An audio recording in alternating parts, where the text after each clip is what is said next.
Për herë të dytë brenda pak javësh mjetët e punës të një kompanie private që ushtron aktivitet në fushën e guroreve në Mamuras janë përfshirë nga flakët në rrethana të dyshimta.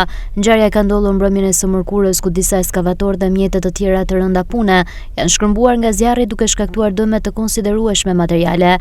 Sipas të dhënave paraprake, dyshohet se zjarri është vendosur në mënyrë të qëllimshme. Kompania është në pronësi të shtetases me iniciale RK, ndërsa ky është sulmi i dytë i regjistruar ndaj saj brenda një periudhe të shkurtër kohore.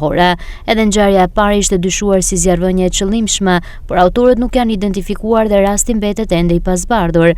Rasti i fundit është denoncuar pranë autoriteteve dhe grupi hetimor ka nisur veprimet për dokumentimin e plotë të ngjarjes.